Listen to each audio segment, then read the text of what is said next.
Kanya-kanya tayong paraan ng pagpaparamdam ng ating pagmamahal para sa isang tao. Minsan nga lang yung paraan na gusto nila mula sa atin ay iba sa paraan na gusto nating gawin sa kanila. Ikaw kapuso, ano ang love language mo pagdating sa relasyon?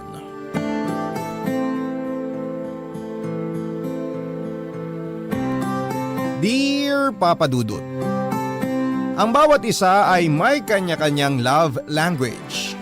At dahil magkakaiba tayo ng personality ay magkakaiba rin tayo ng paraan kung paano magpakita ng pagmamahal para sa isang tao. At hindi lahat ng paraan na yon ay kayang i-appreciate ng iba. Lalo na kung hindi natin kayang ibigay sa kanila ang kung anuman ang gusto nilang makuha mula sa atin. Kasi madalas mga kapuso ay mahirap mag-adjust sa mga bagay na hindi natin talaga nakasanayang gawin. Hi Papa Dudut, just call me Fred, 32 years old.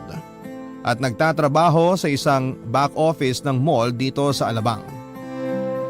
Avid listener niyo rin po ako since college student pa lamang ako at sigurado ko na may aral din namang may bibigay itong kwento ko. Lalo na nga at ikinasal ako na isang certified virgin. Pero hindi naman tungkol sa virginity ko itong kwento ko, kung hindi sa love story namin ng babaeng sobra kong mahal, Papa Dudut. Mula college hanggang sa makapagtrabaho na ako ay dalawa lang ang naging girlfriend ko, Papa Dudut. At pareho kong sineryoso ang mga nakarelasyon ko na yon. Pero siguro hindi ko pa talaga priority noon ang pag-girlfriend. Kaya tumagal lang ng 2 taon ang relasyon namin ng first GF ko. At 1 taon naman sa second GF ko. Mula noon ay mas nag-focus na lamang ako sa trabaho at paminsan-minsan ay pag-gimmick namin ng mga kaibigan ko. Ayos naman kahit papaano ang ganong buhay, Papa Dudut. Pero dahil lalaki ako ay hindi maiiwasan na tuksuhin ako ng mga kaibigan ko. Dahil sa pagiging single at virgin ko, Papa Dudut.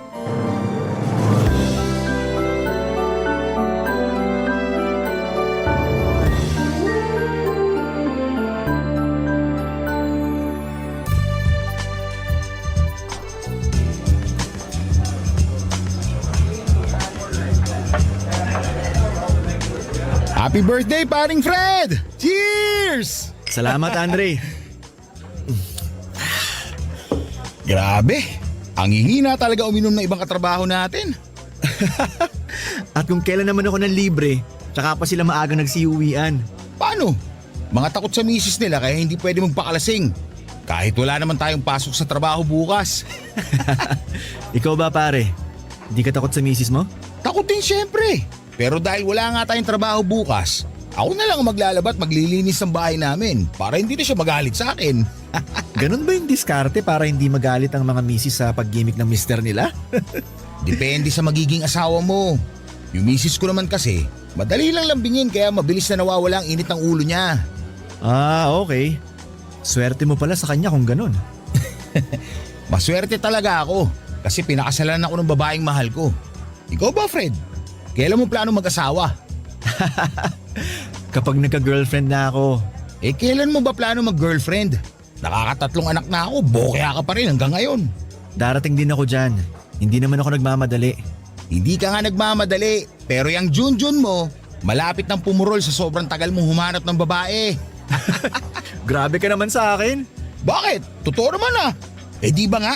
Wala ka pang kahit anong sex experience? Bakit naman napunta dyan ang usapan? Birthday na birthday ko, inaasar mo pa ako.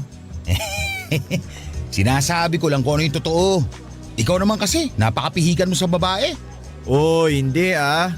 Sus, hindi raw. Di sana pinatulan mo na yung opisina natin si Almira. Halata naman kasi patay na patay sa'yo yung babae na yon. Hindi ako pihikan. Pero syempre, may taste din naman ako pagdating sa babae na gusto ko maging girlfriend. Bakit? Maganda naman si Almira. Morena, matangkad at pang model ang katawan. Maganda at sexy nga. Pero halos 50% ng lalaki sa opisina natin dumaan na sa kanya. So ayun nga, hindi ka choosy pero may issue lang sa past ng mga babae. Alam mo, hindi mo na dapat iniisip kung nakailang boyfriend na ba sila o ilang lalaki na nakakama sa kanila. Sa panahon ngayon, Fred, wala ka na makikitang virgin lalo na sa edad natin. Hindi naman ako naghahanap ng virgin na babae. Basta matino lang tsaka hindi malandi. Ayos na sa akin yun. Ay, makapagyosi nga muna sa labas. Gusto mo sumama? Hindi na. Hihintayin na lang kita bumalik dito. Ubusin ko na itong mga natirang alak sa lamesa. Okay, sige.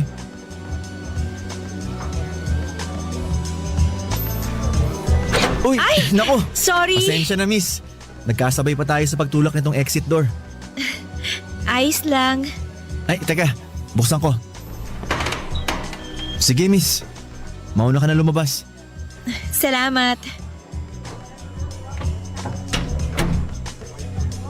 Ay, nakahinga rin ng walang halong amoy ng alak at sigarilyo. Pumunta ka rin ba dito sa labas para magpahangin? Ha? Oo.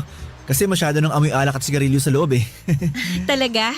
Eh bakit may hawak ang lighter at yosi? Ay, hindi ko pala nabulsa agad to. Ang totoo, lumabas talaga ako dito para magyosi eh. Pero hindi ko na itutuloy. Para di maabala paglanghap mo ng hangin dito sa labas. Naks, ang bait naman ni kuya. Ganun talaga kapag maganda ang kausap ko.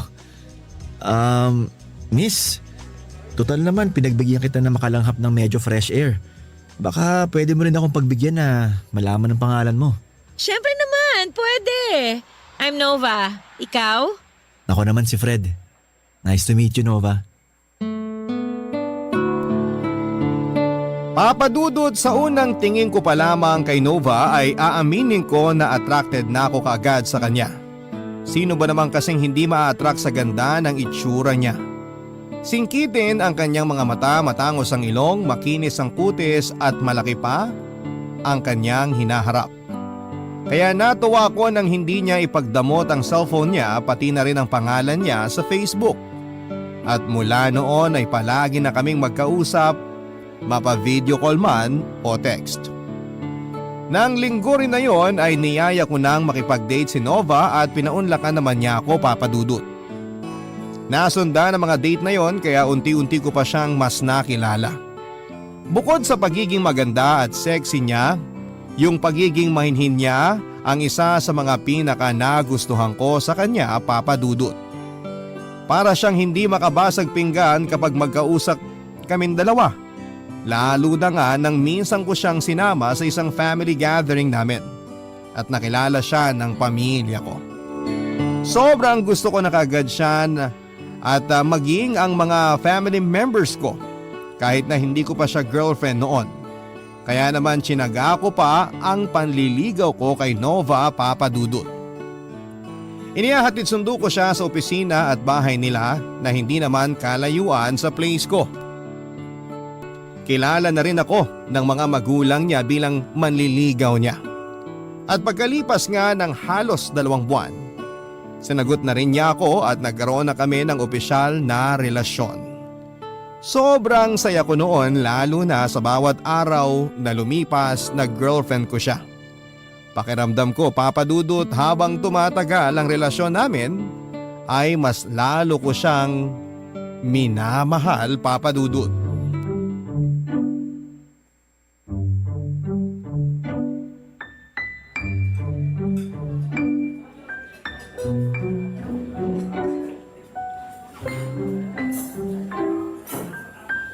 Happy anniversary, sweetie! Happy anniversary din, sweetie. Grabe, ang bilis ng panahon ano? Biruin mo, naka-1 taon na kagad tayo. Oo nga eh. Parang kailan lang nung na-love at first sight ako sa'yo. Love at first sight talaga? Oo, sweetie. Yun ang naramdaman ko nung gabi na sabay nating matulak yung exit door sa may resto bar. Kung saan tayo nagkakilala. Kaya nga napatitig na lang talaga ako sa'yo bago kita pinaunang lumabas ng pinto. Kaya ka rin ba hindi nagyosi nun para hindi ako ma-turn off sa'yo? Oo, kaya lang hindi ko naman kaagad naibulsa yung yosi tsaka yung lighter. Nakita mo tuloy. Ayos lang kasi nag-effort ka namang hindi sindihan ng yosi mo nung gabi na yon para lang makuha yung pangalan ko. At nag-effort din ako na itigil ang bisyo ko Dahil ayaw mo nang niyayakap kita na amoy sigarilyo ako. Isa talaga yun sa mga dahilan kung bakit sinagot kita kagad. Kasi tsinaga mo talaga na hindi gawin ng mga kinasanayan mong bagay na hindi ko talaga gusto kagaya nga ng paninigarilyo. Tama ka naman kasi. Walang maidudulot na maganda ang yosi sa katawan ko. Kesa sa alak at sigarilyo, mas okay pang gawin kong bisyo ang pagmamahal ko sa'yo. At humugot line na naman po ang sweetie ko. Sweetie, siya nga pala. Good job ka sa resto na to. Ang sarap ng paella nila dito. Yan talagang bestseller nila dito. Pero alam mo, mas masarap pa rin yung niluto mong kare-kare nang pumunta ako sa bahay nyo. Ang layo naman ng paella sa kare-kare. Talaga kasing hindi ko makalimutan ang lasa ng niluto mo na yun eh. Sobrang the best. Kung pwede nga lang, pakasalan na kita nun para araw-araw ko na natitikman ang mga luto mo. Huwag mo akong binibiro ng ganyan ha. Baka seryosohin ko yan. Oh, bakit ganyan ka makatitig? Parang matutunaw naman ako. Sweetie, pakasal na tayo. Uy Fred, seryoso ka ba dyan? Huwag mo nga akong ginugood time ng ganyan. Kakainis ka. Seryoso ako sa sinabi ko, Nova. Wala pa akong singsing ngayon pero gusto na talaga kitang pakasalan. Kung gusto mo nga, dumiretso na tayo ng simbahan ngayon para mapakasalan na kaagad kita eh. Sige na nga. Anong sige na nga? Kanina inaalok mo ako magpakasal na tayo. Ngayon naman na sumagot ako, parang ayaw mo pa. Uy, wala akong sinabi na ayaw ko ha. Pero ang ibig mo bang sabihin? Oo Fred, magpapakasal ako sa'yo. Salamat! Salamat, Nova! Salamat talaga. Mahal na mahal kita. At ngayon pa lang, pinapangako ko sa'yo na hindi ka nagkamali ng pagpili sa akin bilang lalaki makakasama mo sa habang buhay. Papadudot, siguro nga para sa iba ay masyado pang maikli ang 1 taon para alokin ko ng kasal ang girlfriend ko na si Nova. Pero doon din naman kami papunta kaya bakit ko pa patatagalin?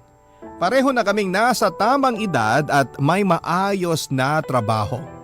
Ramdam ko rin naman na seryoso siya sa relasyon naming dalawa at mahal namin ang isa't isa. Kaya wala nang kahit na anong dahilan para hindi pa kami magpakasal, Papa Dudut. Siyempre marami rin sa mga kakilala at kaibigan namin ang nagulat nang malaman nilang magpapakasal na kami ni Nova, Papa Dudut. Akala pa ng iba ay buntis ang girlfriend ko dahil parang biglaan daw ang desisyon namin na pagpapakasal. Pero palagi kong sinasabi at proud na sabihin na imposible pang mangyari yon dahil ni isang beses ay wala pang nangyayari sa amin ni Nova. Para sa ibang lalaki siguro nakakahiya ang bagay na yon. Yung hindi sila makascore sa babae na karelasyon nila.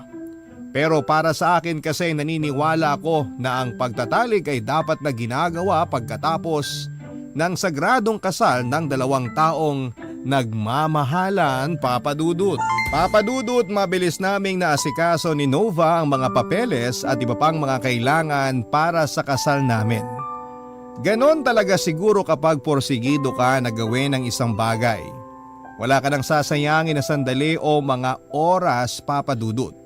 At isa rin sa mga napakabilis na pagproseso na para sa kasal namin ni Nova ay yung pagsabay ng girlfriend ko sa effort na ginagawa ko.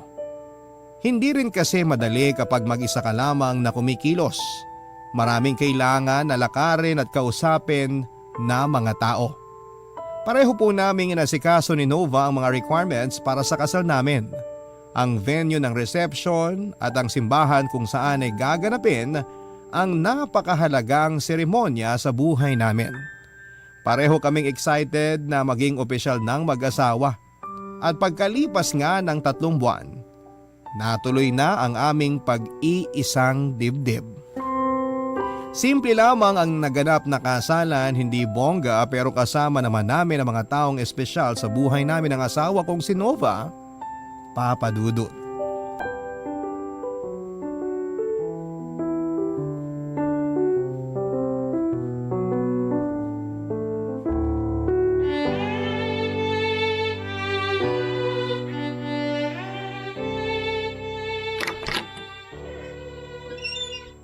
Wow!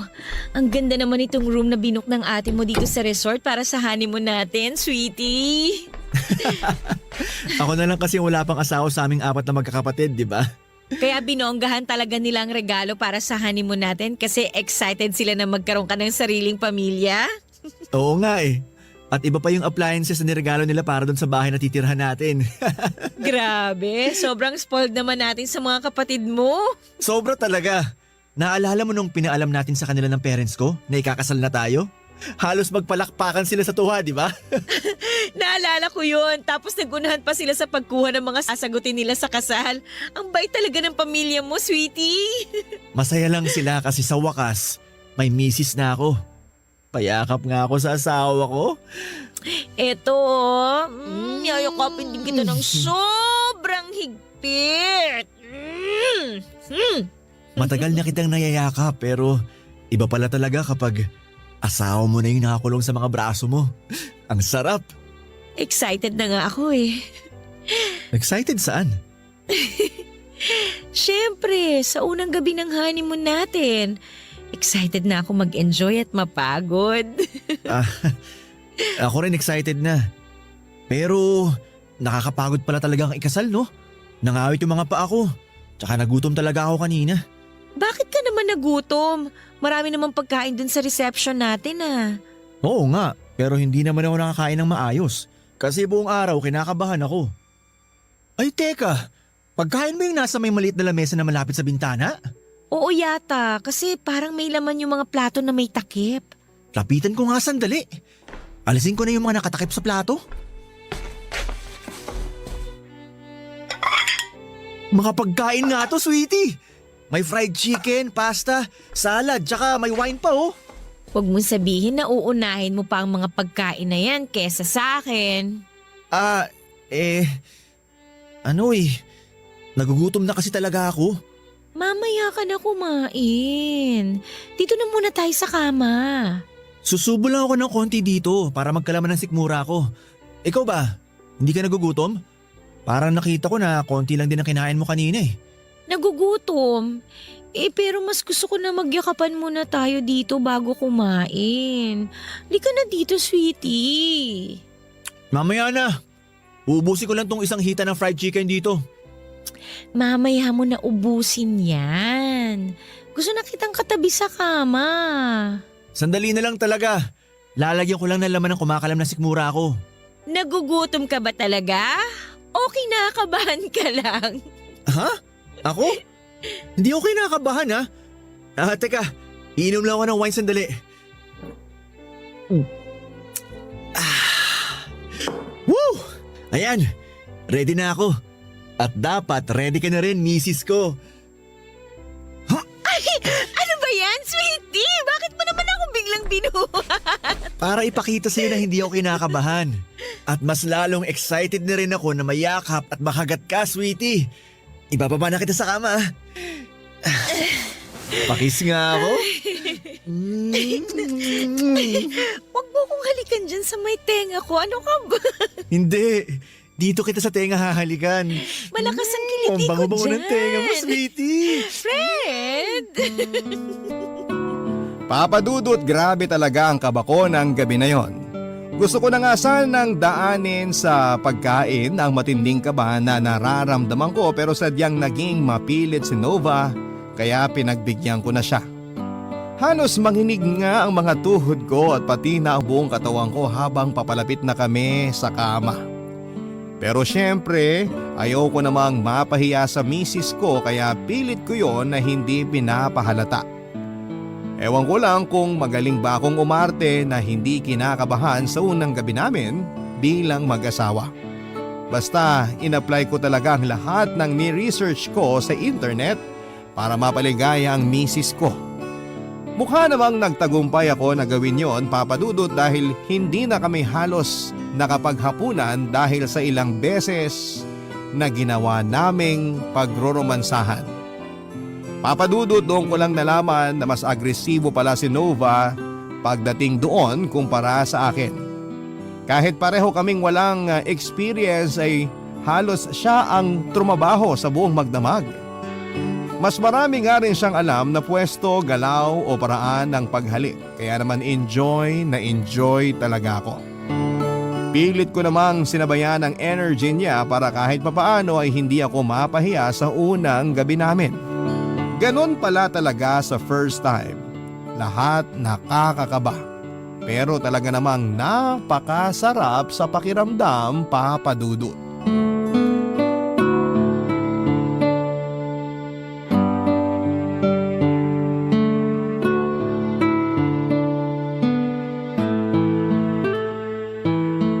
Sweetie, tapos ka na ba magluto ng beefsteak?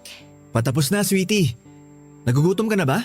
Hindi pa naman, pero tapos na rin kasi ako magtupi ng mga damit natin dito sa sala. Okay, kung hindi ka naman busy dyan, tikman mo na tong niluto ko kung pasado na sa panlasa mo. Sige. Sinunod ba ba lahat ang bilin ko sa pagluto ng beefsteak lalo na pagdating dito sa karne ng baka? Opo, kinakabahan na nga po ako eh. Bakit ka naman kinakabahan? Baka kasi hindi pumasa sa panlasa mo tong luto ko eh. Masasayang lang. Sino ba kasi nagpresenta na magluto para sa hapunan? Ako? Pero kaya ko lang naman ginawa yun kasi ang dami mong nilabhan kanina. Nahiya ako kaya nagpresenta na lang akong magluto kahit di naman ako marunong. Ako naman ang nakatoka na maglabas sa araw na to, di ba? Kaya ayos lang yun. Pero sige, titikman ko na tong niluto mo. Eto sweetie oh, ipaglalagay na kita ng konting sabaw at karne dito sa maliit na mangkok. Hipan ko na muna para hindi masyadong mainit. Eto na ang isang kutsarang sabaw na may konting karne, sweetie. Mukha namang ayos ang lasa nito. Sakto yung asim tsaka yung alat ng sabaw. Tapos malambot na rin yung karne ng baka. Talaga?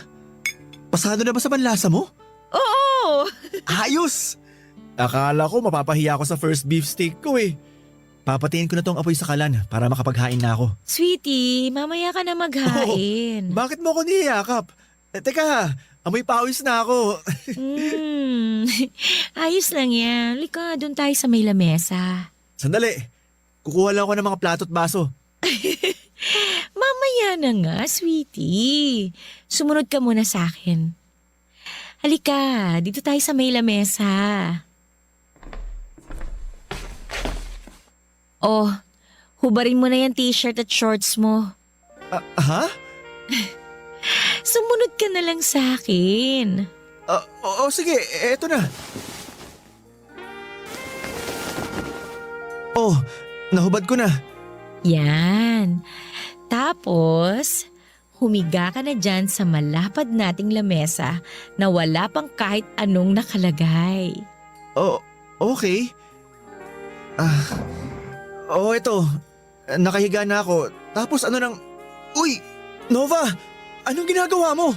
Tapos, lalagyan natin ng chocolate at strawberry syrup itong katawan mo. Alam ko, pero... bakit mo ginagawa yan? Napanood ko kasi na masaya raw gawin to ng mag-asawa dito sa ibabaw ng lamesa. Lalagyan ko ng mga pagkain niyang katawan mo. Tapos, kakainin ko.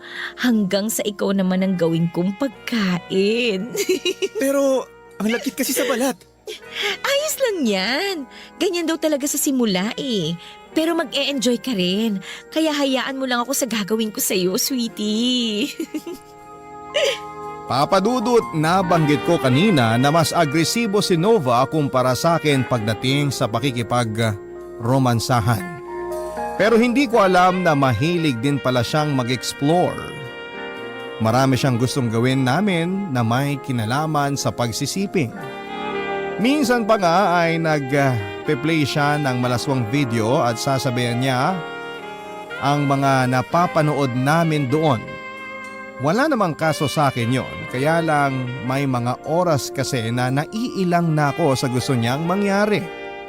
Oo, nag-i-enjoy ako kasi lalaki ako pero may mga pinapagawa kasi siya sa akin na hindi ko nababanggitin pa dahil masyado na talagang malaswa at sensitibo na minsan ay hindi ko kayang gawin talaga.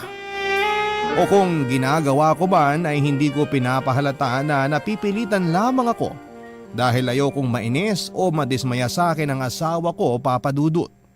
At alam ko na obligasyon ko na paligayahin ang asawa ko pagdating sa kama at sa mga bagay na trip niyang ginagawa naming dalawa na magkasama, Papa Dudut. Kabarangay, i-share mo ang iyong barangay love stories. Sabay-sabay nating pakinggan ang iyong kwento ng pag-ibig, buhay at pag-asa. Ipadala lang sa barangaylovestories@yahoo.com. Papa Dudut, siguro nga ay ganon talaga ang mag-asawa sa unang taon ng pagsasama nila. Masyadong ma-explore sa iba't ibang bagay. Lalo na nga at pareho kaming walang karanasan ni Nova sa sex bago kami may kasal. Nagkataon lang na mas ma-explore talaga siya sa akin. Hindi ko pala nabanggit na mas matanda nga pala si Nova ng 3 taon kesa sa akin. At ako ang kanyang naging kauna-unahang boyfriend noon. Kaya naman ako rin ang kanyang naging first kiss, ang first sa lahat-lahat pagdating sa pakikipagrelasyon. Isa rin yon sa mga dahilan kung bakit nararamdaman ko na siya na ang babaeng para sa akin. Dahil pareho kami ng paniniwala na ang pagsisiping ay sagrado at dapat na ginagawa kapag kasal na ang 2 tao. Yun din ang naisip kong dahilan kung bakit sa aming dalawa si Nova talaga ang mas mahilig o ma-explore pagdating sa pakikipagsiping. Dahil gusto niyang maranasan ang mga bagay na dati ay naririnig at napapanood lamang niya, Papa Dudut.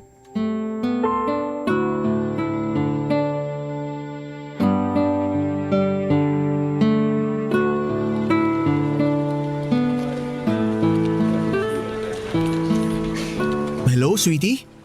Nasa bahay ka na ba? Oo, kakauwi ko lang. Mabuti naman. Bakit mo pala natanong? Pauwi ka na rin ba? Hindi pa eh. Meron kasi kaming overtime kaya malilate ako ng uwi sa bahay. Oy, ganun ba? Sayang naman kasi plano ko sana magluto ng masarap na ulam para sa hapunan. Magluto ka pa rin kasi kakainin ko naman yung pag-uwi ko mamaya. Hindi pa ako nagdi-dinner dito. Tsaka kape lang yung minerienda ko kanina. Medyo gutom na rin talaga ako. Pero dyan na lang ako kakain sa bahay. Okay, sige. Magluluto na rin ako pagkatapos ko magbihis. Basta mamaya ha. Anong meron mamaya? Alam mo na yun. Friday ngayon. Kaya kailangan may lakas ka pa rin pag uwi mo dito ha. O sige na. Baba ko na rin tong tawag. Text mo na lang ako pag pauwi ka na ha. I love you. I love you too, sweetie. Bye. Ang sweet namang mister nitong kaibigan ko. Ganun talaga, Andre.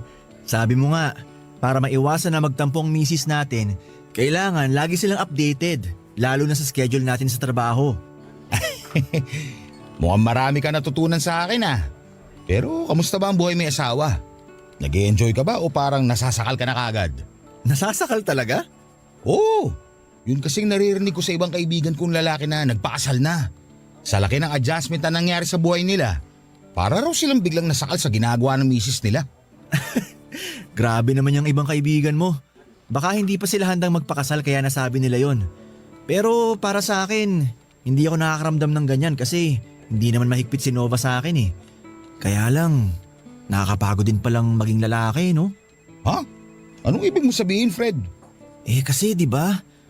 Obligasyon natin na paligayahin ang asawa natin, lalo na pagdating sa kama. Oo, syempre. Kasi nga, tayo ang lalaki at tayo ang dapat na mas nagtatrabaho pagdating sa bagay na yon. Ayun na nga. Doon ako pinaka napapagod sa bahay namin. Teka, huwag mo sabihin na sa inyong mag-asawa. Yung misis mo madalas sa mga labit kapag magkatabi kayo sa kama. Naku, kung alam mo lang, Andre, hindi lang siya sa loob ng kwarto nangangalabit. Kahit nasa ang sulok pa kami sa loob ng bahay, mahilig mga labit si Nova. Wow, nakakaingit ka naman pare. Samantalang yung misis ko, minsan kailangan ko pang luhuran bago ako pagbigyan. Ayun lang, magkaiba sila ng asawa ko. Pero minsan talaga napapaisip ako kung normal pa ba yung pangangalabit na ginagawa sa akin ni Nova eh. Ano ka ba? Normal lang yan kasi mag-iisang taon pa lang naman kayong kasal. Dapat nga, ikaw pa yung mas agresibo sa inyong dalawa pagdating sa sex. Huwag mo sabihin na hindi ka nag-i-enjoy sa sexy time niyong mag-asawa. Nag-i-enjoy naman ako. Kaya lang, kagaya nga ng sabi ko, hindi naman sa lahat ng oras nasa mood ako, di ba? Lalo na kapag pagod tayo galing trabaho. Yung tipong pag-uwi ko, gusto ko sana magpahinga muna. Pero hindi ko naman magawa yun. Kasi nga ang gusto ni Nova, sexy time kaagad. Bago kumain at magpahinga. Papa Dudut, syempre tao lamang ako na marunong mapagod at minsan ay mainis na rin kapag nagpaparamdam ang asawa kong si Nova na magtalik na kami kahit wala pa akong pahinga. Lalo na nga kapag galing ako sa pag-overtime sa trabaho. Kailangan ko rin kasing sipagan sa trabaho dahil marami na kaming mga binabayaran noon. Hindi ko lang masyadong pinapakita sa kanya na stress at wala ako sa mood kasi ayokong mapahiya siya. Ayokong mainis o magalit siya sa akin kapag hindi ko siya napagbibigyan. Napakaliit lamang na bagay ang sex para pag-awayan pa naming mag-asawa. Kahit minsan, Papa Dudut, ay hindi ko na talaga naiintindihan kung saan pa ba nanggagaling ang energy niya pagdating sa pakikipagsiping. Kung normal pa ba yung mga trip niya sa kama. Pero sabi nga ni Andre, nasa unang taon pa lamang kami ng buhay mag-asawa kaya normal pa para sa amin ang mag-explore. Ayon nga lang, hindi kami pareho ng paraan ng pag-i-explore ni Nova. Mas wild siya at agresibo na talaga namang hindi ko masabayan. Pero kailangan ko pa ring pagbigyan dahil ayokong magkulang sa kanya bilang asawa niya, Papa Dudut.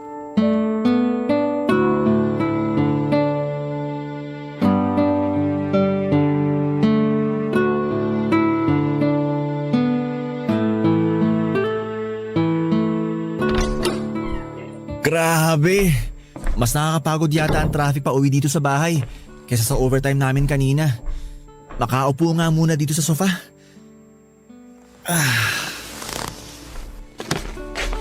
Nandyan ka na pala, sweetie.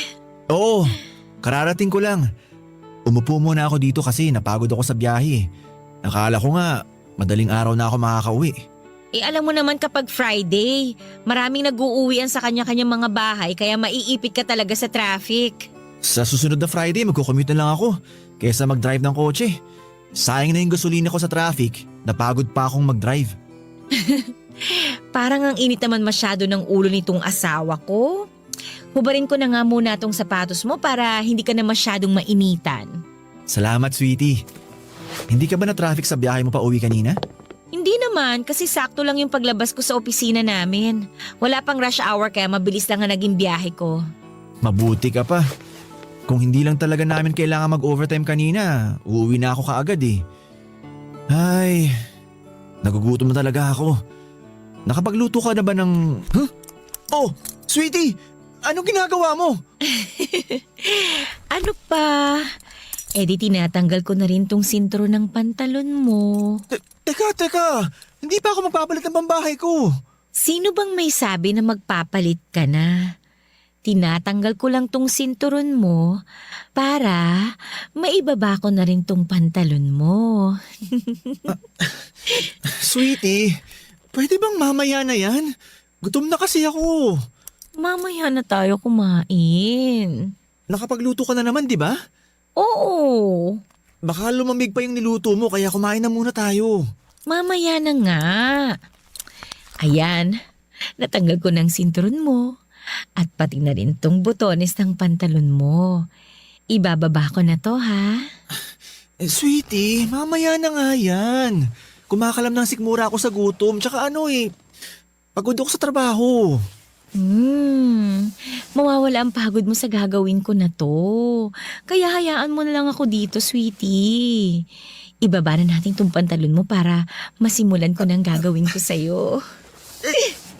Teka, sandali. Teka lang, sweetie. Mamaya na nga kasi. Iba pa yung gagawin natin ngayon sa gagawin natin mamaya.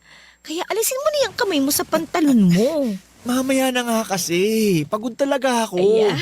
Oh, bad na. Nova, ano ba? Aray ko naman! Bakit mo naman ako tinulak? Naku, sorry. Halika, Aalalayan kitang tumayo. Ay nako! Kaya kong tumayo, wag mo ako hawakan. Alam mo Fred, minsan talaga hindi na kita maintindihan eh. Nagsasawa ka na ba kagad sa akin? Hindi naman sa ganun. Kaya lang pagod nga ako. Ilang beses ko na sinabi kanina, di ba? Pagod din naman ako ah. Galing akong trabaho tapos pinagluto pa kita. Narinig mo ba ako nagreklamo sa'yo? Palagi ka na ng ganyan eh. Reklamo ka ng reklamo tapos hindi mo pa ako mapagbigyan sa gusto ko. Kasi nga, hindi naman tayo magkasing taas ng sex drive. Sorry kung hindi kita mapagbigyan ngayon. Hindi na kasi talaga kaya ng katawan ko. Pagod ka lang ba talaga? O sadyang wala ka lang sa mood dahil nagsasawa ka na sa akin? Nova, walang ganon. Hindi ako magsasawa sa'yo kasi asawa kita at mahal na mahal kita. Sana intindihin mo lang na hindi sa lahat ng oras kaya kitang pagbigyan. Oo, obligasyon ko na paligayahin ka dahil asawa mo ko. Pero napapagod din naman ako. Kaya bigyan mo naman sana ako ng konting oras para makapagpahinga. Yun lang naman ang hinihingi ko sa'yo bago tayo mag-sex eh. Hindi yung pagka-uwi ko pa lang dito, mangungulit ka na kaagad sa akin. Konting oras lang naman ang pahinga, Nova. Yun lang ang hinihingi ko sa'yo.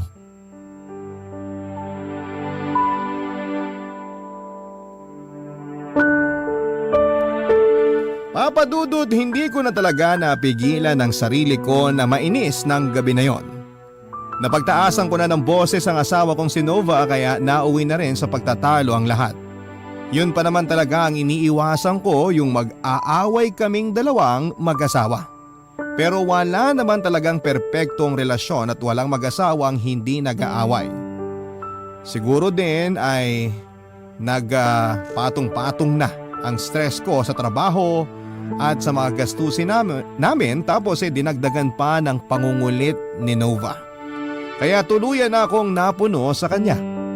Alam ko naman na may mali din sa akin lalo na sa mga sinabi ko sa asawa kong si Nova, Papa Dudut.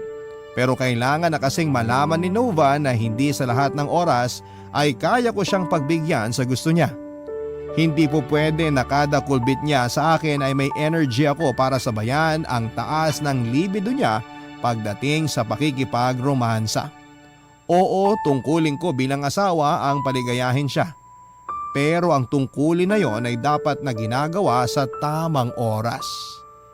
Yon ang pinaliwanag ko sa asawa ko, Papa Dudut, na magkaiba kami ng taas ng energy pagdating sa romansa. Inamin ko na may mga oras na hindi ko na talaga siya nasasabayan at nagsorry ako sa part na yon.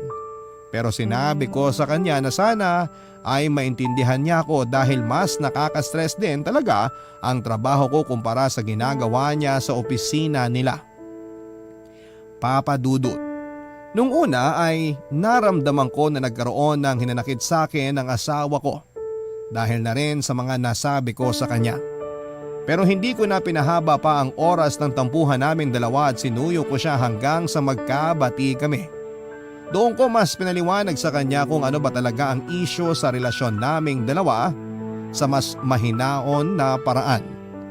Nang gabi ring yon ay mas naging open kami sa isa't isa at tinanggap namin ang mga kamalian namin.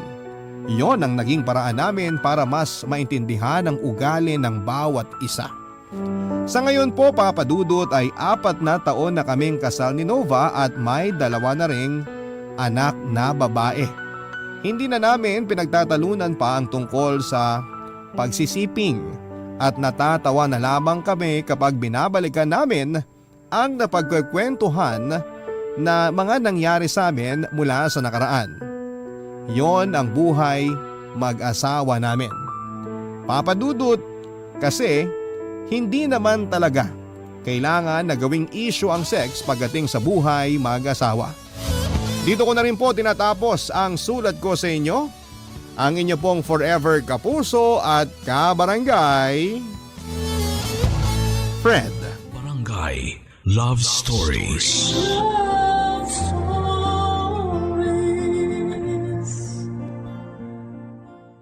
Barangay LS 97.1 Number 1 Forever. Ang mga kwento ng pag-ibig, kwento ng buhay at kwento ng pag-asa dito sa Barangay Love Stories. Love Stories.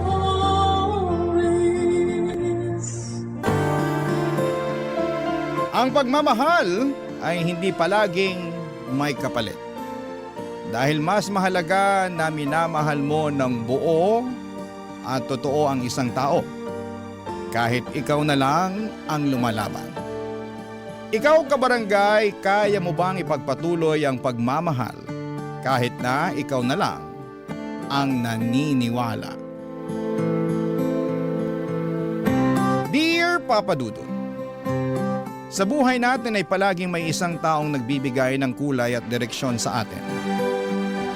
Yung taong ginagawa nating dahilan para maging matatag tayo at magpatuloy na maging malakas. At masasabi ko na walang ibang pwedeng makapagbigay kulay sa buhay ko kung hindi ang nag-iisang anak kong si Marlon. Papa Dudo, tawagin niyo na lamang po ako sa pangalang Selly. 51 years old at nagtatrabaho bilang mananahe sa isang pabrika. Maaga kong nabiyuda dahil namatay sa stroke ang asawa ko. Kaya naman mula noon ay mag-isa ko nang tinataguyod ang anak kong si Marlon. Maswerte ako na may mabubuting tao na handa pa ring tumulong sa akin noon. Pero hindi talaga naging madali ang pagiging single parent ko. Pero kinaya ko para sa nag-iisang anak ko. Dahil wala naman na siyang ibang aasahan kung hindi ako lamang, Papa Dudut.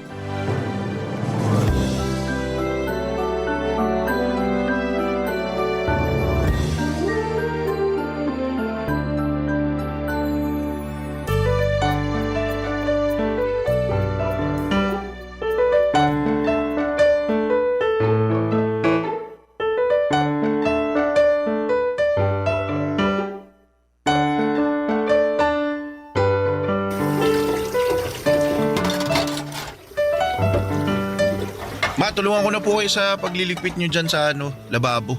Ay, kaya ko na to, Marlon. Asikasuhin mo na lang yung mga natirang bisita mo sa sala. Nakaalis na rin po sila, tsaka nakapaglinis na rin po ako ng mga kalat nung kanina. Ah, ganun ba? Eh, magpahinga ka na muna at hayaan mo na lang akong tapusin ang pagliligpit ko dito.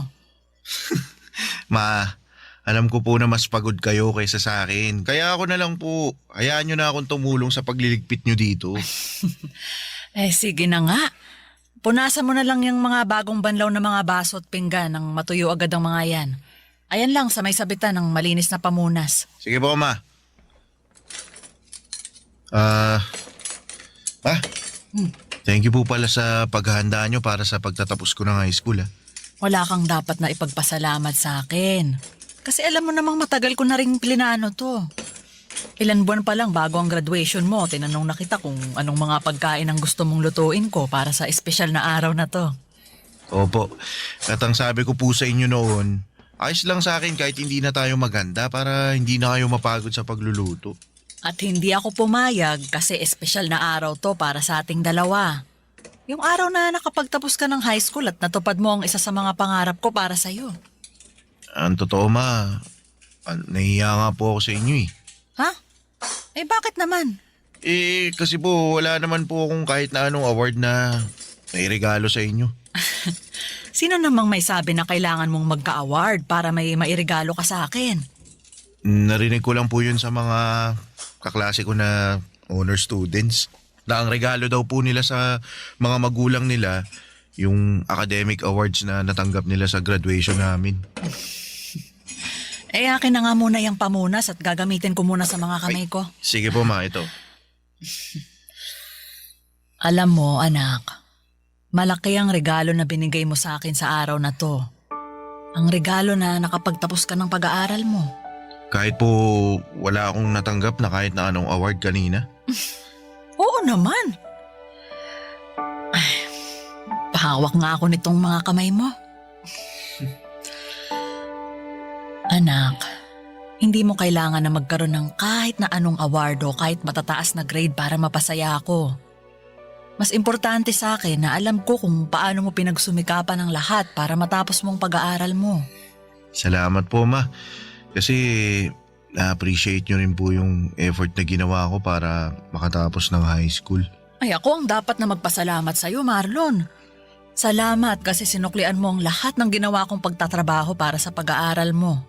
Salamat sa high school diploma na regalo mo sa akin. Basta ma, pagbubutihan ko pa po lalo ang pag-aaral. Lalo na sa kolehiyo. Pangako po ma, ako naman po ang babawi sa inyo. Papadudot, noong nabubuhay ang asawa ko ay simple lang ang buhay namin. Nagtatrabaho siya sa munisipyo at ako naman ay nagdesisyon na maging housewife. Sa asawa ko talagang si Manuel nanggaling ang ideya na yon. Dahil may trabaho din ako noon sa isang hardware shop. Pero nang maging maselan ang pagbubuntis ko ay pinahinto niya na muna ako sa pagtatrabaho. Pero ang gusto ko sana noon, bumalik kapag nakapanganak na ako. Pero sumang-ayon na rin ako sa suggestion ni Manuel na maging full-time na may bahay niya. Gusto niya rin na matutukan ko ang pag-aalaga hindi lang sa kanya, kung hindi pati na rin sa anak naming si Marlon. Naging mabuting asawa at tatay ang asawa ko, Papa Dudut. Hindi man kalakihan ang sweldo niya pero nagagawa naming pagkasyahin yon sa lahat ng gastusin dito sa bahay. Pareho kasi kaming hindi maluho ng asawa ko, Papa Dudut. Kaya naman ang gastos namin ay para lang sa mga importanteng bagay o kaya ay sa mga espesyal na okasyon. Simple lang ang buhay namin pero masasabi kong masaya at kontento talaga kaming pamilya. Kaya naman nang mawala si Manuel ay ginawa ko pa rin ang lahat para hindi maramdaman ni Marlon ang malaking pagkukulang sa buhay namin, Papa Dudut.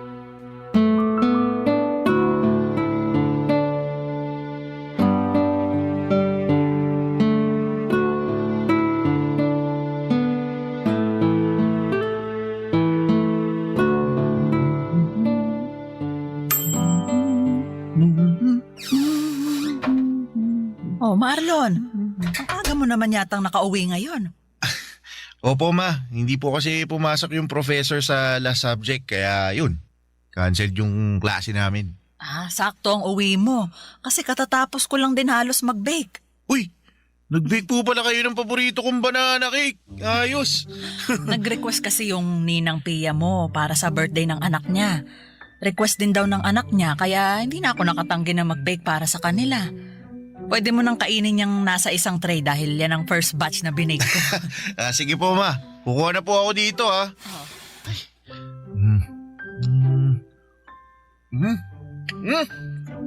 Grabe naman po ma, napakasarap talaga nitong banana cake na gawa nyo. Ayos. Anak, para namang ngayon mo lang natikman ang banana cake na binibake ko. Iba po kasi yung pagkakabake nyo ngayon, sobrang sarap. Ma, hingi pa ako ha. Kumuha ka lang sa tray na yan kasi para sa'yo talaga yan.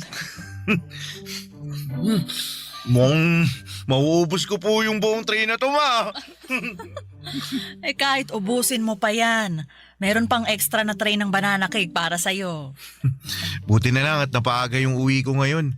Masusulit ko yung napakasarap na binake nyo ma. Alam mo, kanina ko pa napapansin parang napakasaya mo ngayon May gusto ka bang ikwento sa akin, Marlon? Halata po ba ma? Hindi lang halata. Kung hindi halatang halata talaga. Ano bang nangyari at ganyan kakasaya? Wala naman po kakaibang nangyari kanina sa university. Pero may gusto po pala akong itanong sa inyo. Ano yon, Marlon?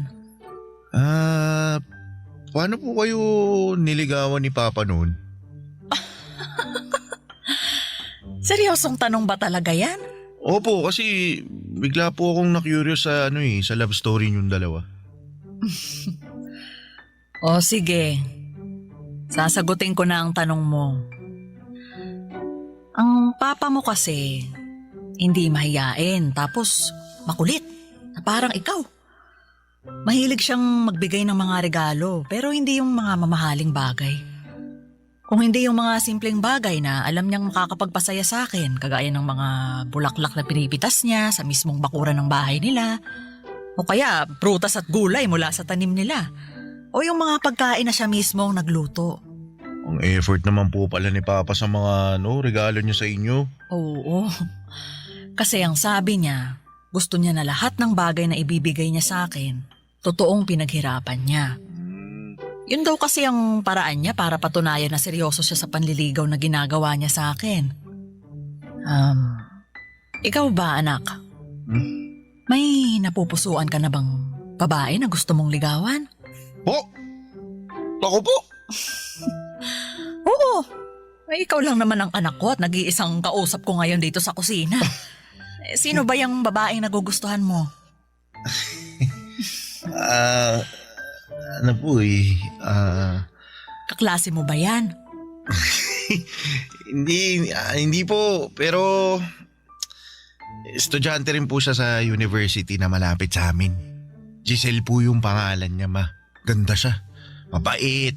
May cute na dimple sa magkabilang pisngi niya. Tapos kapag ngumingiti po siya, mas lalo po siyang nagiging cute sa paningin ko. Tsaka mabait po talaga siya. Sigurado ako, magugustuhan niyo po siya, ma.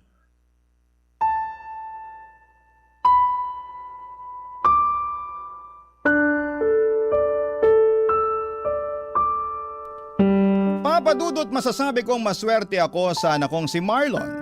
Malaking tulong yon para kahit papaano ay gumaan ang responsibilidad na dinadala ko noon.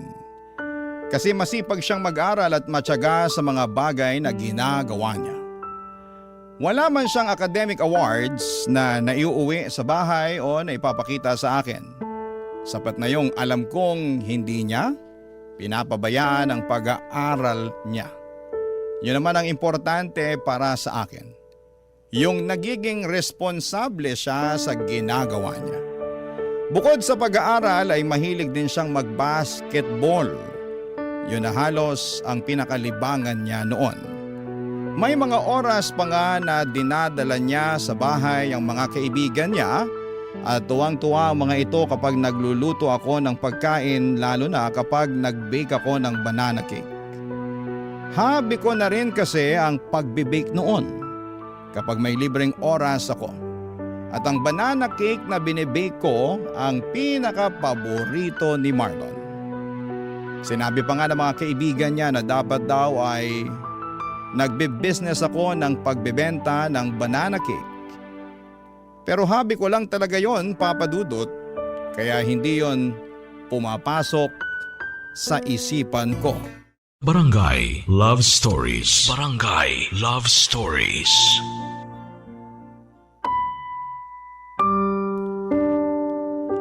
Papadudot, hindi madalas magkwento si Marlon ng tungkol sa mga babaeng nagugustuhan niya. Naririnig ko lang sa mga kwentuhan nila minsan na may mga kaibigan niya na nag-uusap kapag nakatambay sila sa bahay. Ang pag-aasaran nila ay tungkol dito. Kaya nang magkwento na sa akin si Marlon ay natuwa talaga ako. Kasi yun ang unang beses na ginawa niya yon. Nararamdaman ko kaagad na medyo malalim ang pagkagusto niya kay Giselle. Kasi iba ang mga ngiti sa labi niya habang nagkukwento tungkol dito. Papadudot, madalas din na hawak niya ang cellphone niya kapag nasa loob siya ng bahay. Nakangiti habang nakaharap dito. Sa 10 oras naman ng gabi ay naririnig ko rin ang boses niya na mahinang nagsasalita at tumatawa. Sigurado akong si Giselle rin ang kausap niya noon. Wala naman akong ibang nakikitang problema at masaya pa nga ako kasi nakikita kong inspirado ang anak ko. Alam ko rin na hindi niya naman pinapabayaan ang pag-aaral niya. Malaki kasi talaga ang tiwala ko sa kanya noon, Papa Dudut.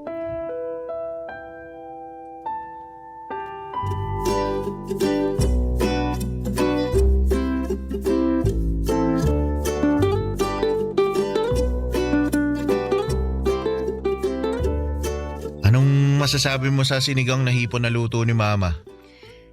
Masarap, Marlon. Kinilig ka sa sarap, di ba? Parang ganun na nga. Sabi ko naman sa iyo masarap magluto yung mama ko. Mamaya matitikman mo yung napakasarap na banana cake na palagi niyang binibig. Nirequest ko talaga yun para sa'yo. Naku, kapag natikman mo yun, makakalimutan mo talaga yung pangalan mo. Totoo ba yan, ha? Marlon, Baka naman masyado nang mag-expect si Giselle na masarap ang binibake ko na banana cake, ha? Bakit? Masarap naman po talaga, ma. Ang dami na nga pong gustong umorder at maging reseller ng binibake nyo eh.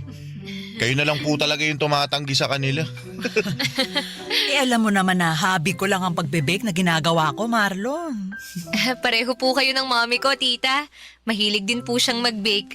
Talaga? Ano yung madalas na binibake ng mami mo? Chocolate brownies and muffins po, tita. Pero hobby lang din po niya ang mag-bake kasi ayaw niya rin po na gawing business yun eh. Alam mo, sa totoo lang kasi, magastos din gawing business ang pagbibake. Malaki-laking puhunan ang kailangan namin kung gusto talaga naming simulan yun. Marami ring oras ang makakain sa bawat araw namin. Nabanggit din po yan ni mommy, tita. Pareho naman daw silang may maayos na trabaho ni daddy kaya hindi niya pinupush na gawing business. Tsaka ayaw niya rin daw po na bawasan pa ang budget na para sa bahay o sa pag-aaral ko. Kaya nga sabi ko kay mommy sa oras na makatapos ako ng pag-aaral at magkaroon ng regular na trabaho, ako mismo ang magpapatayo ng bakery para sa kanya. Nakakatuwa ka naman, Giselle. Bakit yun naman po nasabihan, tita? Kasi bumubuo ka na kaagad ng mga pangarap para sa magulang mo. Sa panahon kasi ngayon hindi lahat ng kabataan ganyan mag-isip. Pero ayos lang naman sa akin kasi alam ko na iba na talaga ang kinasanayan ng mga tao ngayon. Magkakaiba nga po ang paniniwala ng mga tao pagdating sa bagay na yan.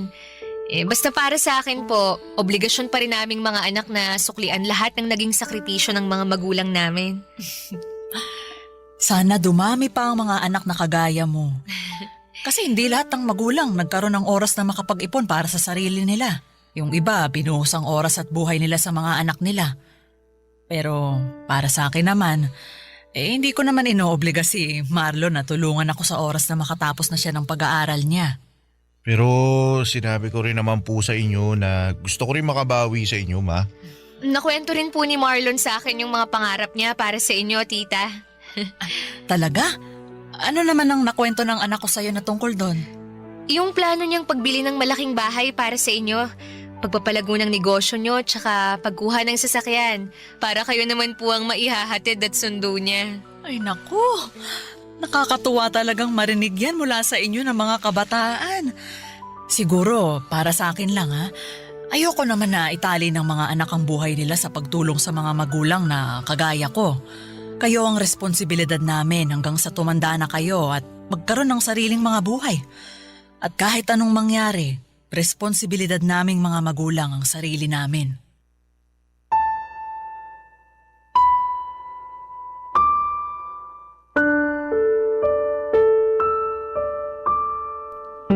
Papadudot masasabi kong magandang dalaga si Giselle lalo na sa personal. Nakita ko na siya sa mga pictures sa cellphone ni Marlon. Hindi siya katangkaran, payat, maputi ang kutis at palangiti ang mga labi niya. Mabait at magalang din siyang makipag-usap sa akin noon. Naramdaman ko na nahihiya pa siya sa akin dahil panay ang gamit niya ng po sa tuwing magsasalita siya. Nakwento nga ni Marlon na bago pa man sila makarating sa bahay, ilang beses pa raw na napatigil sa paglalakad si Giselle at nagtanong tungkol sa akin. Ang sabi niya sobrang kinakabahan daw talaga ito na makilala ako. Halata talaga yon sa boses niya noong magkausap kami. Pero hindi naman nagtagal noon at naramdaman ko na kahit papaano ay nagiging magaan na ang loob niya na kausap ako. Sa unang beses na nakilala ko ng personal si Giselle bilang nililigawan ng anak ko ay nagustuhan ko na kaagad siya para kay Marlon. Naisip ko kaagad na makakasundo ko siya dahil nakikita ko ang sarili ko sa kanya. Kagaya ko ay nag-iisang anak lang din pala siya ng mga magulang niya. Pangarap niya na makapagtapos ng pag-aaral at matulungan ng papa at mama niya. Naniniwala raw kasi siya na kailangan niyang suklian ang lahat ng sakripisyo ng mga ito sa kanya, Papa Dudut. Kaya noon pa lang ay natutuwa na kaagad ako dahil mukhang maayos na babae ang napiling ligawan ng anak kong si Marlon, Papa Dudut.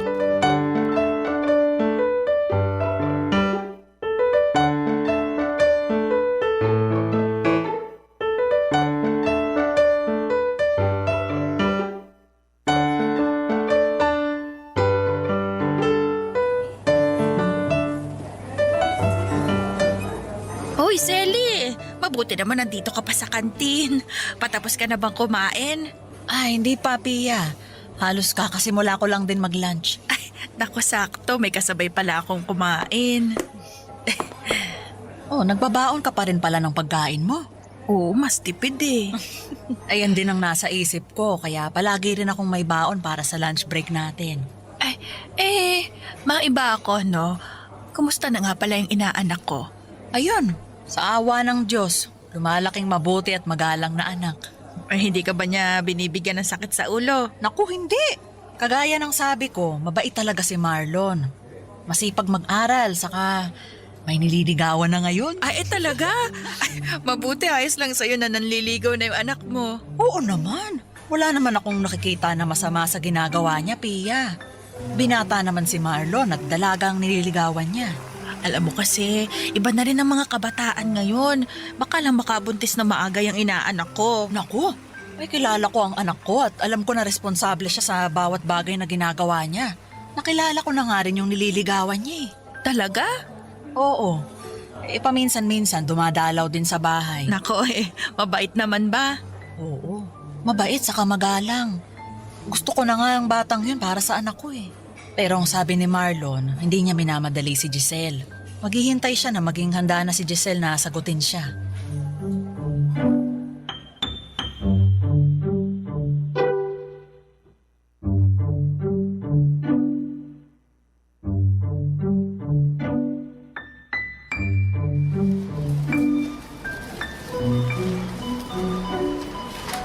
Wala na ba tayong nakalimutan na isama dito sa grocery cart natin, Marlon?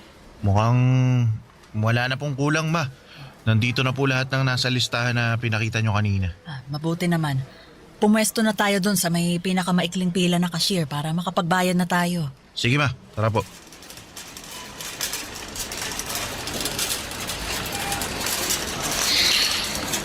Ang daming tao ngayon dito sa grocery, no? Oo nga po, may.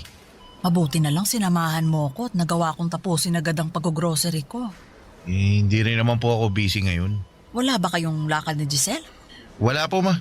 Umuwi po kasi sila ng parents niya sa Pangasinan para sa birthday celebration ng lola niya. Pero, ma, ano pong tingin nyo kay Giselle? Mukha naman siyang mabait talaga, Marlon. Natutuwa nga ako at napakagalang niya makipag-usap sa akin. Halata na mahiyain talaga siya, lalo na nung unang beses ko siyang makausap. Mahihain po talaga yun. Naalala ko naman yung kaba niya nung sinabi ko na ipapakilala ko siya sa inyo. Namutla yung muka, tsaka yung labi niya namutla rin. Hindi naman ako mukhang masungit ah. Bakit siya kinakabahan na makilala ko? First time niya raw po kasi na maipakilala sa magulang ng nanliligaw sa kanya. Sabi ko naman po, ang dahilan kung bakit dinala ko siya sa bahay para makilala niya ang espesyal na tao sa buhay ko. Kung sino yung nagbibigay ng buhay sa akin at humubog sa kung sino ako ngayon. Tsaka gusto kong makita niya mismo kung gaano kabait at kaganda yung mama ko. At nagawa mo pa talagang isingit ang pambobola na yan sa akin. Nagsasabi lang po ako ng totoo pero alam niyo ma, mabait talaga si Giselle. At yun ang dahilan kung bakit sigurado ako na siya na ang gusto ko makasama na bumuo ng mga pangarap sa buhay. Ano pala sa tingin mo ang estado ng panliligaw mo sa kanya? Mukha naman pong malaki yung pag-asa ko. Nararamdaman ko po na gusto niya rin ako eh. At malapit niya na ako sagutin, ma.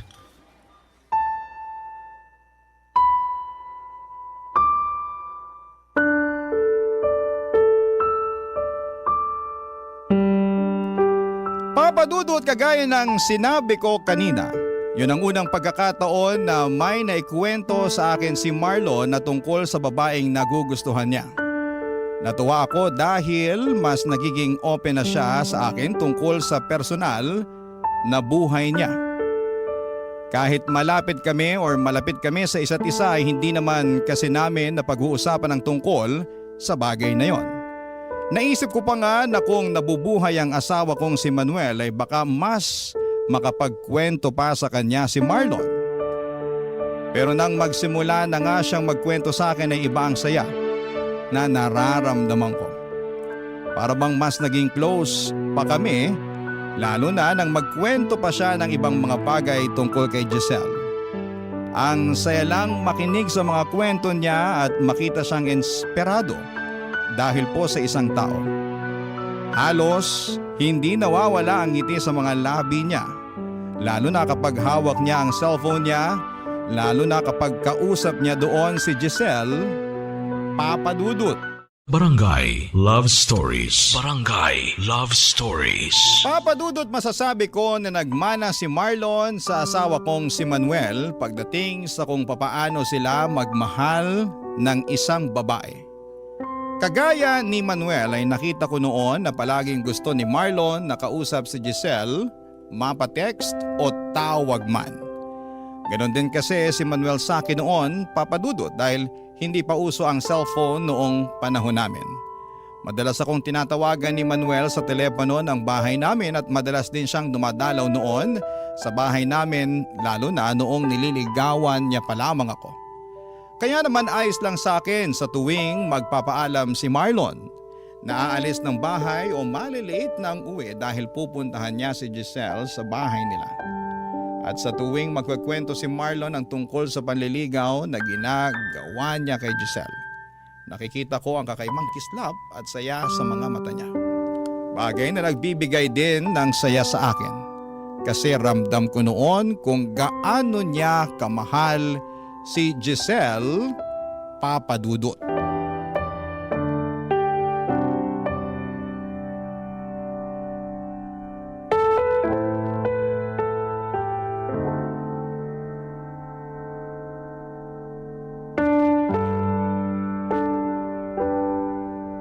Oh, Marlon, ayos ka lang ba? Opo, maayos lang ako. Sigurado ka? Opo.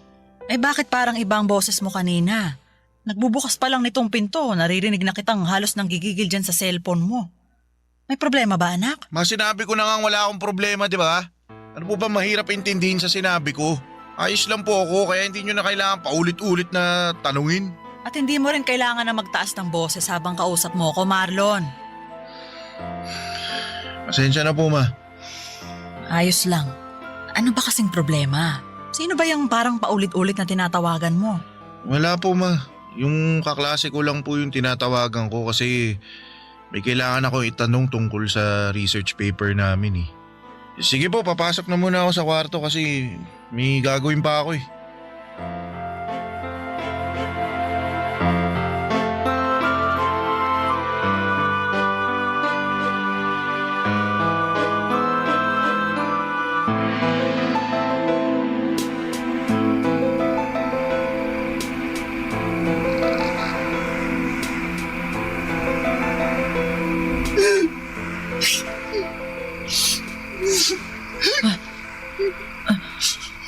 Sino ba yung umiiyak ngayon ng 10 oras ng gabi? Teka, parang boses ni Marlon yun ah. Ay, makabangon na nga muna nang mapuntahan ko siya.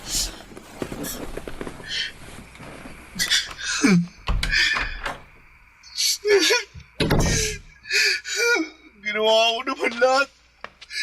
Saan ba ako nagkulang? Ba't hindi ako yung pinili mo? Marlon, anak! Ma, sorry po kung nagising kayo. Kailan ka pa natutong uminom ng alak? Pasensya na po. Kailangan ko lang po ng pampatulog. Anak, ano ba talagang problema? Wala po, ma. Ayos lang po ako. Huwag niyo po ako lalahanin. Hindi ka maayos. Magdadalawang linggo ka nang palaging tulala tapos ngayon, nagpapakalunod ka naman sa alak. Sabihin mo na sa akin ang totoo. Tungkol ba to kay Giselle?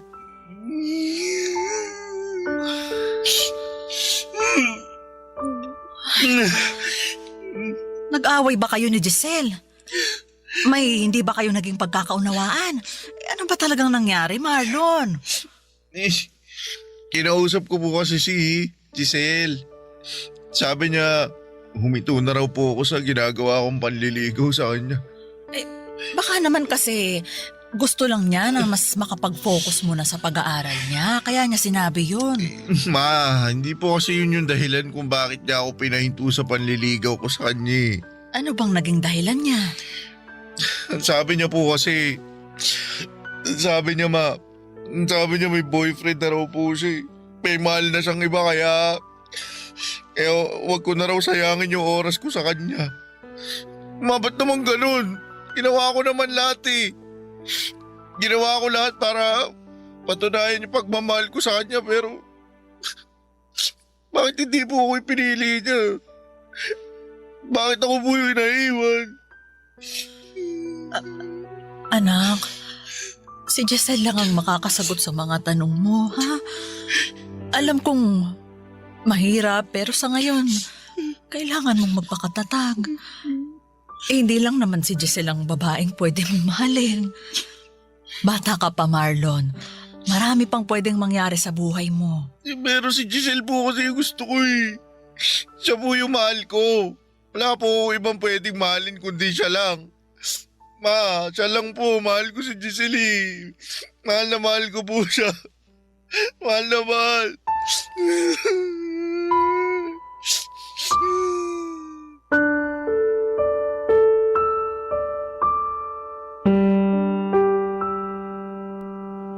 Papadudod, alam kong napakabata pa ni Marlon para maramdaman ang totoong pagmamahal para sa isang babae. Marami pa siyang iba na pwedeng makilala at mahalin.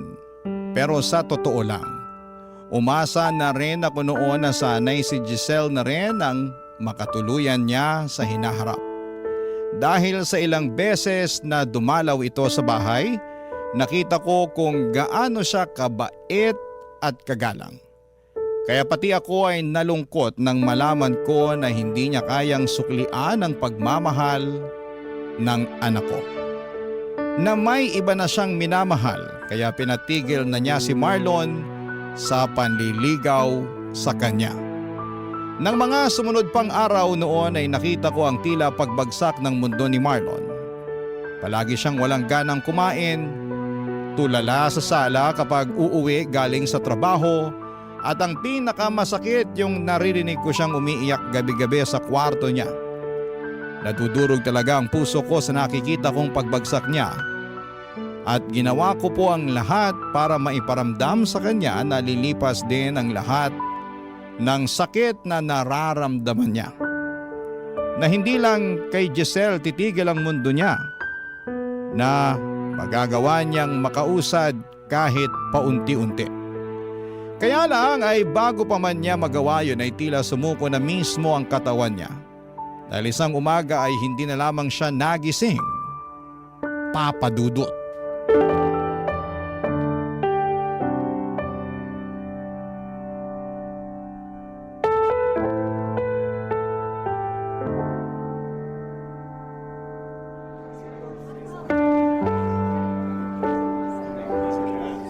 Selly, hindi mo pwedeng pabayaan ang sarili mo. Wala na rin namang dahilan para alagaan ko pang sarili ko, Pia. Huwag mo namang sabihin yan. Wala na si Marlon eh. Wala na yung nag-iisang tao na nagbibigay ng dahilan para mabuhay pa ako sa mundong to. Selly, dapat ako na lang yung namatay eh. Dapat ako na lang yung hindi nagising. Dapat ako na lang ang nandyan sa kabaong na yan. Tama na yan. Huwag kang magsalita ng ganyan. Alam mo, Pia, akala ko talaga okay na si Marlon. Na kahit paano, nakakausad na siya. Magkasabay pa kaming naghapunan noon. At nakita ko na rin siyang ngumiti ulit. Yun pala. Yun na ang muling beses na makikita ko siyang nakangiti.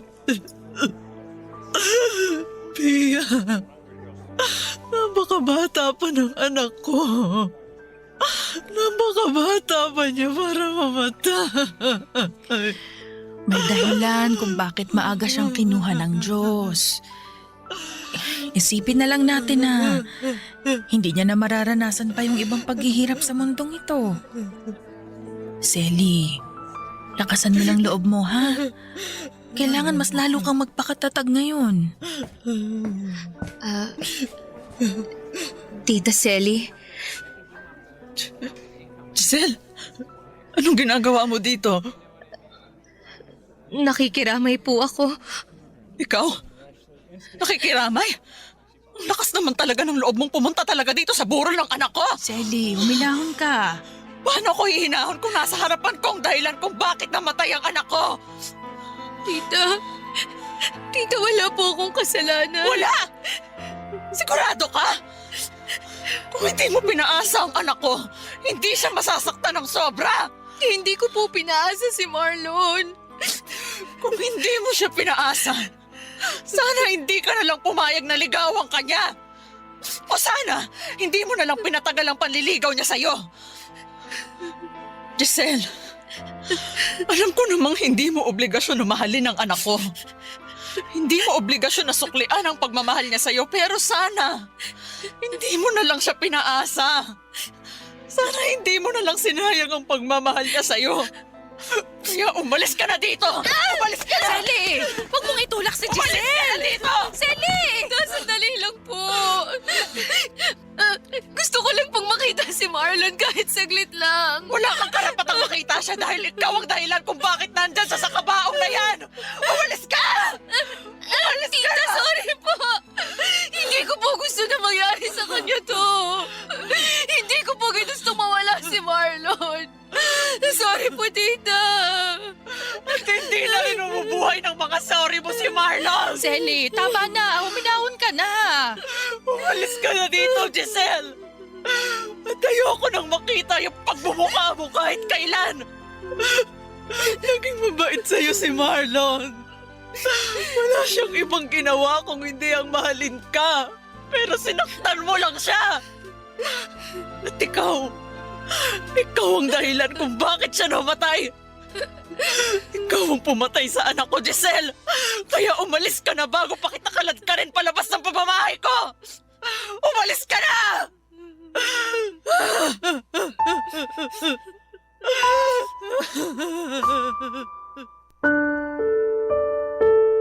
Bangungot ang kinamatay ng anak kong si Marlon Papadudot.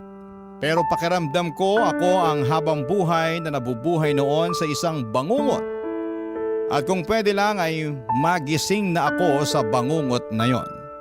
Kung pwede lang na sana ay hindi na lamang totoong wala na ang nag-iisang anak ko. Hindi totoong iniwanan niya na ako. Kaya lang kahit na anong kurot o sampal pa ang gawin ko sa sarili ko. Kahit na anong kirot pa ang maramdaman ko ay hindi na mababago pa ang katotohanang wala na si Marlon. Naalala ko pa ang huling gabi na nakausap ko siya. Nagawa niya akong sabayang kumain ng hapunan pero halos 3 subo lang ng ulam at kanin ang nagawa niya noon. Nagawa rin ngumiti ng mga labi niya kahit namumugto ang mga mata niya. Nagpasalamat din siya kasi palagi ko siyang kino-comfort. Hinahawakan niya ang kamay ko at muling ngumiti sa akin. Akala ko Papadudot ay okay na siya noon. Ang buong akala ko ay magiging maayos na siya. Umasa ako na kahit papaano ay babalik na siya sa dating sigla kahit paunti-unti. Na matututunan na niyang makausad kahit mabagal. Pero hindi pala. Hindi man siya ang sumuko, ang katawan niya naman ang nagdesisyon na hindi na lumaban pa. Papadudot, hindi niyo naman siguro ako masisisi kung nagalit ako kay Giselle, lalo na noong dumalaw siya sa burol ng anak ko. Nakita ko kung gaano siya minahal ni Marlon. Walang ibang ginawa noon ng anak ko kung hindi ang ipakita at iparamdam na seryoso ito sa panliligaw kay Giselle. Pero hindi yun nagawang suklian ni Giselle. Ang nasa isip ko sana noong una pa lamang ay hindi na pinatagal ni Giselle ang panliligaw sa kanya ni Marlon. Sana'y hindi niya pinaasa ang anak ko. Sana'y hindi niya pinalalim ang pagmamahal na nararamdaman noon Wala na rin ng namang anak ko, dahilan Papa para Dudut, sa kanya. Hindi man siya ang pumatay sa anak ko, para sa akin ay siya ang naging dahilan ng pagkamatay ni Marlon. 2 taon na ang nakakalipas mula nang mawala si Marlon, pero parang kahapon lang nangyari ang lahat. Parang kahapon lang niya ako iniwanan.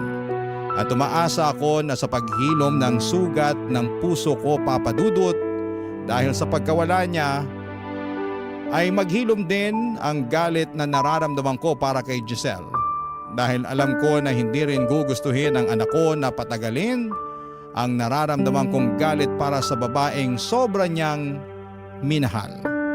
Salamat po sa pagbasa ng aking liham at sa mga kagaya ko na nawala ng minamahal sa buhay. Naway makausad tayo at matutong magpatawad sa mga nakapanakit sa atin. Ang inyong kapuso at kabarangay forever, Selly. Anong say mo sa Barangay Love Stories na ito? Pagkwentuhan natin sa comment section yan.